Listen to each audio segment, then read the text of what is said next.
Hello friends, welcome to my YouTube channel. तो आज के इस वीडियो में हम बात करेंगे प्रोस्पेक्टस के बारे में, statement in lieu of prospectus के बारे में, प्रोविजन टू इशू प्रोस्पेक्टस के बारे में। तो ये आपका यूनिट नंबर 3 के अंदर आता है, कंपनी लॉ के अंदर। तो आइए हम इसको स्टार्ट करते हैं। सबसे पहले हमारा टॉपिक आता है prospectus. A prospectus is a legal document that contain important information about a company and its security which are being offer to the public for subscription or purchase.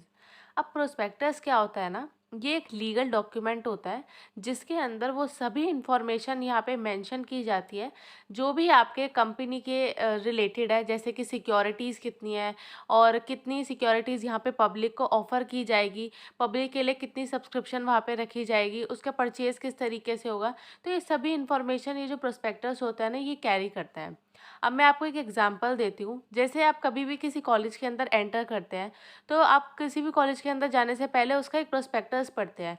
अब उस प्रोस्पेक्टस के अंदर वहाँ पे मेंशन किया गया होता है कि पहले कौन थे प्रिंसिपल, इस कॉलेज को कब बनाया गया था और इसके अंदर कौन-कौन प्रिंसिपल्स रह चुके हैं, चेयरमैन कौन थे और टीचर्स कौन है। तो ये सभी डिटेल्स वहाँ पे मेंशन की होती है। तो वो किसके बारे में बताता है? एक कॉलेज के बारे में बताता है। कॉलेज के बारे में जो बताता है उसे भी हम प्रोस्पेक्टस बोलते हैं, जिसके अंदर कॉलेज से रिलेटेड सभी वहाँ पे इन्फॉर्मेशन वो कैरी करता है, जिसके अंदर ये बताया जाता है वाइस प्रिंसिपल कौन है, प्रिंसिपल कौन है, टीचर्स कौन है, कौन से सब्जेक्ट यहाँ पे पढ़ाए जाते हैं, कौन सा कोर्सेज़ यहाँ पे ऑफर्स किए जाते हैं, कौन से फॉरेन लैंग्वेज के कोर्सेज़ यहाँ पे पढ़ाए जाते हैं।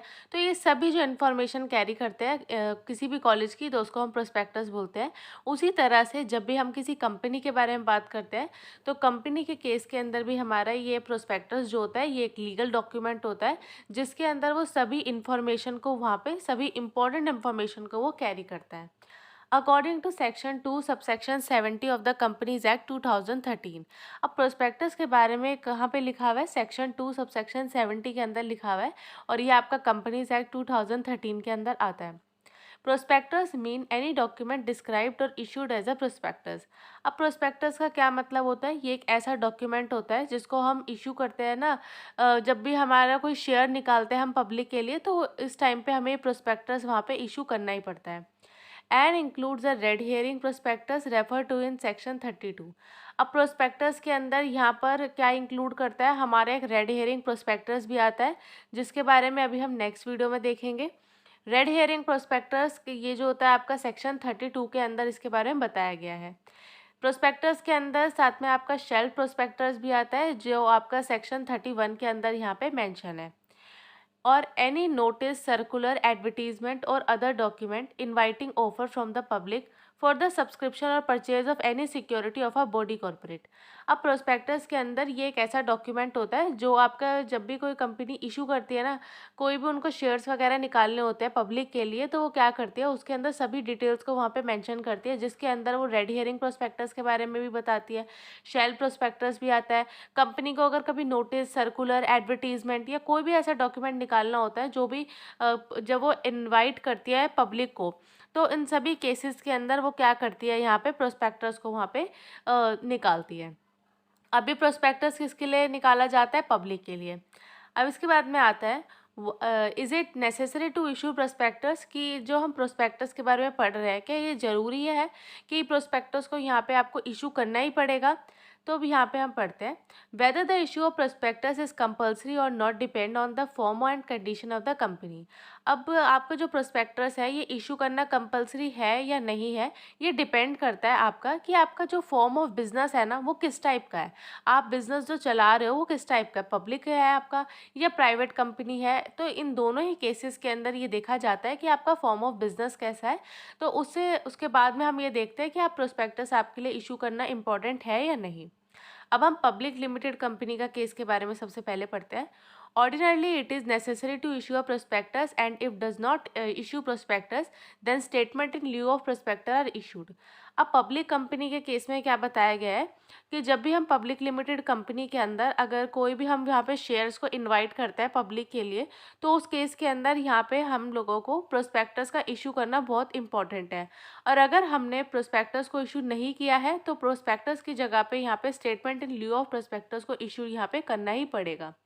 सेकेंड पॉइंट आता है आपका for private company, it is not necessary to issue prospectus because company receive it share capital from friends and relatives only.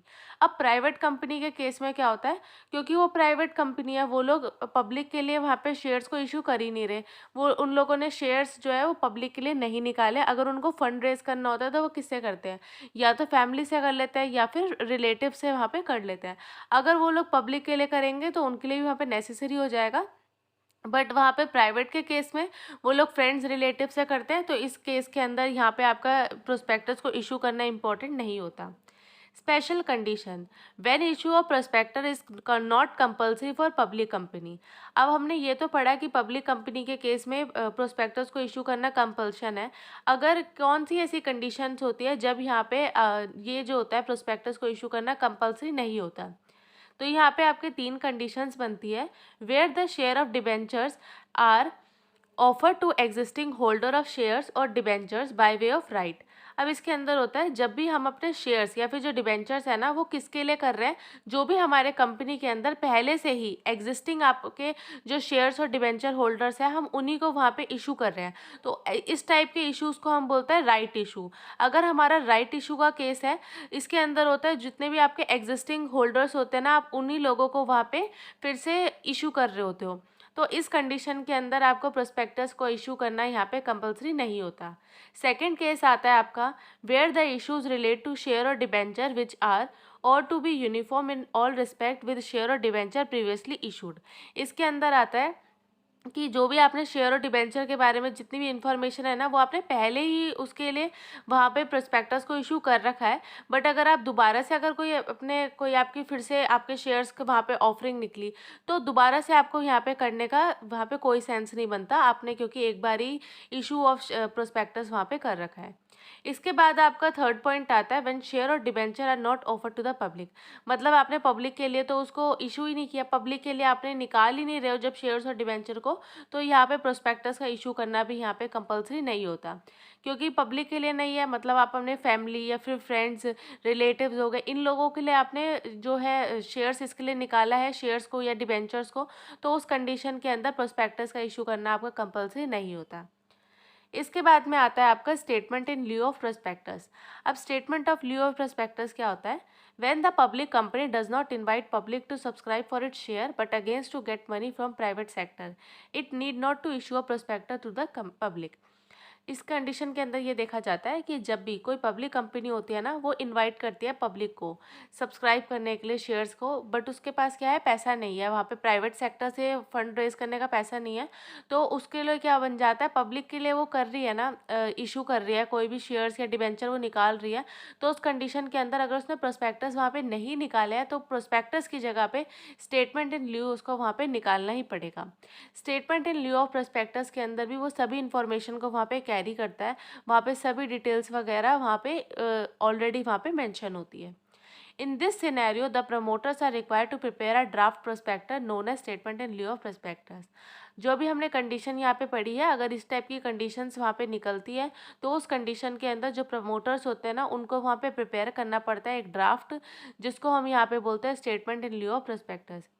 According to the company ordinance, if a public company is not issuing a prospectus on its formation, then it must file a statement in lieu of prospectus with the registrar of the companies। अब इसके अंदर ये देखा जाता है कि जब company ordinance निकालती है ना पब्लिक कंपनी के अंदर, और उसने अगर प्रोस्पेक्टस को वहाँ पे इशू नहीं किया है, जब उसने कंपनी बनाई, कंपनी का फॉर्मेशन हुआ और उसने प्रोस्पेक्टस को इशू नहीं किया, तो उस कंडीशन के अंदर उसको स्टेटमेंट इन ल्यू वहाँ पे निकालना ही पड़ेगा, उसको फाइल करना ही पड़ेगा, और उसके बारे में सभी जो डिटेल्स है वो किसके पास जाके सबमिट करवानी पड़ेगी, रजिस्ट्रार ऑफ द कंपनी के पास में। It is a statement which is delivered by a company having share capital to the registrar for registration at least 3 days before the first allotment of share or debenture। तो अब क्या होता है, यहाँ पे अगर कोई भी कंपनी है, उसने वहाँ पे अलॉटमेंट निकाल रहा है, और जब भी उसका फर्स्ट अलॉटमेंट होता है ना किसी भी कंपनी का, उसके फॉर्मेशन के बाद का फर्स्ट अलॉटमेंट है, तो फर्स्ट अलॉटमेंट जब भी वो लेकर आती है, तो फर्स्ट अलॉटमेंट करने से 3 दिन पहले तक का उसका टाइम होता है, उसको जो प्रोस्पेक्टस की जो इन्फॉर्मेशन है ना, वो वहाँ पे रजिस्ट्रार के पास में सबमिट करवानी ही पड़ेगी। तो उसके बाद में ही वो वहाँ पे उसको फर्स्ट अलॉटमेंट को आगे कैरी कर सकते हैं। The statement must be signed by every director और प्रपोज डायरेक्टर और हिज एजेंट। अब ये जो भी स्टेटमेंट है ना, जो भी statement in lieu of prospectus है, अब ये कौन साइन करता है? सभी डायरेक्टर्स यहाँ पे साइन करेंगे, या फिर अगर उस कंपनी का कोई प्रपोज डायरेक्टर है या कोई एजेंट है तो उसके वहाँ पे सिग्नेचर वहाँ पे होने ही चाहिए। तो ये आता है आपका statement in lieu of prospectus. अब ये देखते हैं कि statement of lieu of prospectus के अंदर कौन कौन सी इन्फॉर्मेशन यहाँ पे ये कैरी करता है। स्टेटमेंट शुड कंटेन द, अब इसके अंदर कौन सी इन्फॉर्मेशन होती है? तो यहाँ पे शेड्यूल थर्ड को यहाँ पे मेंशन किया गया है। शेड्यूल थर्ड के अंदर भी यहाँ पे 3 पार्ट देखने को मिलते हैं। अब शेड्यूल थर्ड के अंदर आता है पार्ट 1, पार्ट 2 और पार्ट 3। पार्ट 1 के अंदर आता है डिटेल्स आती है यहाँ पे कि आप किस कंपनी के लिए कर रहे हो, कौन से टाइप के आपके शेयर्स हैं। दूसरा होता है आपका पार्ट 2। पार्ट 2 के अंदर आता है आपका रिपोर्ट्स देखी जाती है जो भी आपका स्पेसिफाइड है पार्ट 2 के अंदर। इसके बाद में आता है आपका पार्ट 3 जिसके अंदर आता है आपके प्रोविजंस के अंदर आता है कि आप किस टाइम तक उसको लेकर आओगे, और ये सभी आपकी जो डिटेल्स है सेक्शन 70 के अंदर यहाँ पे मेंशन है। अब सेक्शन 70 क्या होता है उसके बारे में हम फिर से देखते हैं। वैसे ही अभी हम पढ़ के आ चुके हैं। सेक्शन 70 हमारा प्रोस्पेक्टस के रिलेटेड है। A company having a share capital which does not has a issue a prospectus but has not proceeded to allot any of the share offered to the public for subscription shall not allot any of its share or debenture unless at least 3 days before the allot of the share or debenture there has been delivered to the registrar for the registration as statement in lieu of prospectus। तो अब इसके अंदर ये देखा जाता है कि अगर कोई भी कंपनी है वो अपना फर्स्ट अलॉटमेंट कर रही है, उसने अपना फर्स्ट अलॉटमेंट वहाँ पे निकाला है, तो फर्स्ट अलॉटमेंट निकालने से पहले उसको जो प्रोस्पेक्टस की डिटेल्स है वो वहाँ पे सबमिट करनी पड़ेगी रजिस्ट्रार के पास में। और फर्स्ट अलॉटमेंट आने के 3 दिन पहले तक की इन्फॉर्मेशन वहाँ पे उसको सभी इन्फॉर्मेशन वहाँ पे सबमिट करवानी पड़ेगी। अगर उसके पास प्रोस्पेक्टस उसने इशू नहीं करे हैं तो उस कंडीशन में उसको स्टेटमेंट ऑन ल्यू जो है उसकी जगह पे वहाँ पे सबमिट करना पड़ेगा रजिस्ट्रार के पास में। तो ये आता है आपका सेक्शन 70 के अंदर। अब इसके बाद में आता है कंटेंट कि आपका जो स्टेटमेंट इन ल्यू है ना, इसके अंदर कौन कौन से कंटेंट यहाँ पे मेंशन है। तो इसके अंदर सबसे पहले ये बताया जाता है नेम ऑफ द कंपनी, कि आपकी कंपनी का क्या नाम है। Company share capital is divided into ordinary share and the value of 1 share. इसके अंदर ये देखा जाता है कि जो आपके शेयर कैपिटल है ना वो कितनों के अंदर डिवाइडेड है। तो इसके अंदर देखा जाता है कि आपका ऑर्डिनरी शेयर है या वैल्यू ऑफ शेयर कितनी है। थर्ड आता है आपका डिस्क्रिप्शन ऑफ द बिजनेस और प्रोस्पेक्टस। यहाँ पे आपके बिजनेस का क्या काम है उसके बारे में बताया जाता है, प्रोस्पेक्टस के अंदर बताया जाता है।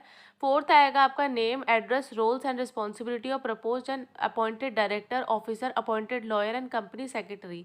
इसके अंदर आएगा आपका नेम आ जाएगा, एड्रेस आ जाएगा, उनके रोल्स और रिस्पॉन्सिबिलिटीज़ बताओगे, किन की बताओगे, जो भी आपके डायरेक्टर्स हो गए, जो भी कंपनी के लॉयर्स हो गए या कंपनी की सेक्रेटरी, उनकी सभी की इन्फॉर्मेशन यहाँ पे कैरी करता है।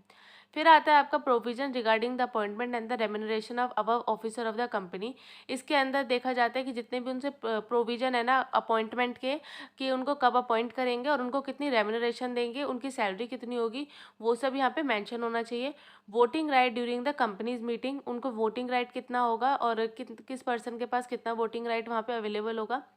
Quantity and value of the shares and debenture intended to be issued. अब इसके अंदर ये देखा जाता है कि क्वांटिटी और वैल्यूज ऑफ शेयर और डिबेंचर यहाँ पे जो आप इशू करोगे वो कंटेंट करता है। Name, occupation and address of vendors or property purchase or propose to be purchase by the company.